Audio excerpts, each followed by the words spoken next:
What's going on, guys? Today I want to show you it's very easy to make pretty cool bases for your miniatures.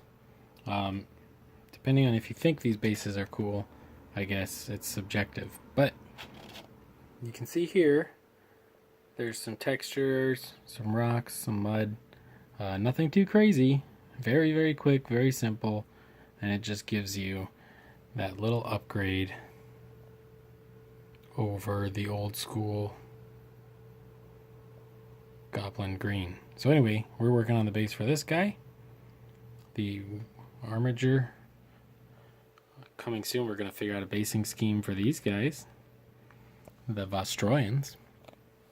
But I just wanted to show you what my bases look like before we do anything to them. So all we're going to do, or all we've done so far, is we broke up some cork and we glued some rocks. I mixed 3 different size rocks. You can see there, little ones, medium, big. That just helps it be a little more interesting, I guess. So all we got to do after that point is apply this. The best basing material, Vallejo thick mud. That's going to blend in all these edges to the degree we want. It's going to create the earth. We can actually put in how we want the pooling to look. So we're going to do a layer of this, maybe 2 after it dries, until it's blended the way we want. We also paint this Vallejo thick mud over the top of all the cork surfaces, and that just gives them some interesting effects on top of the rocks, because we all use cork in the hobby, so you got to kind of disguise it a little bit, because people are like, no, it's cork, and it kind of ruins your illusion. So then after that, we will prime it black, completely black, all black. We will take this burnt umber acrylic paint, it's very cheap, and we will paint everything but the rocks and the cork. We're going to paint that dark brown. Then, you can see it there, we're going to dry brush with this honey brown. And these colors don't matter at all, right? Just pick a dark brown and a light brown. They don't have to be, these are different colors. If this with the white does not even look like this. So I just wanted to make it have some sort of variation for quick and interesting texture to pick up. So we're going to paint it all brown, dry brush it this. It's done. Go back and put some black back on the rocks if you got your brown up on there. You don't have to fix it all. In fact, you probably don't have to fix any of it, but I do some of it, or I'll stab black into the little crevices like down in there if the paint never actually reached there. So that will give us the black. So then for the rocks, we're just dry brushing oyster beige, which is like an off-white color, right over the black, and that gives us that effect. Right? Very simple.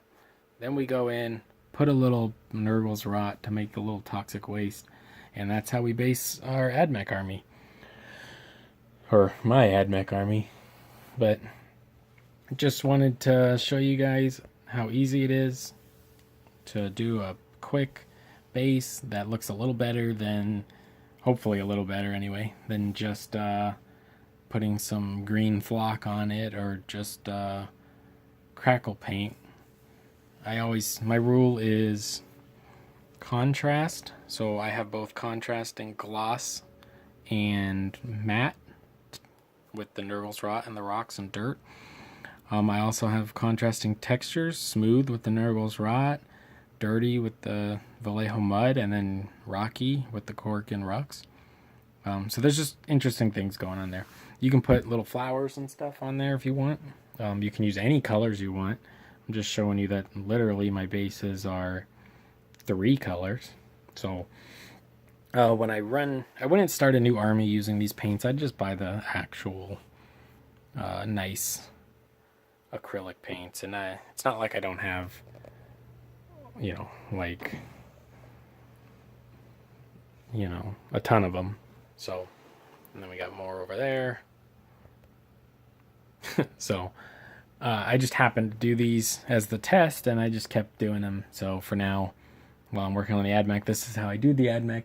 Everybody else will get like the real paints. But for basing, it doesn't really matter because your fingers aren't touching the bases usually either. So they're more resilient. That's it for now. So basing, super easy. Don't be afraid to add a little bit of contrast in both texture, color, finish, gloss, matte, smooth, rough, light, dark, you know, everything. So it's the same as the miniature. Don't half work it. It is the frame for your miniature. It's the little world he stands in. Also paint the rim of your base black.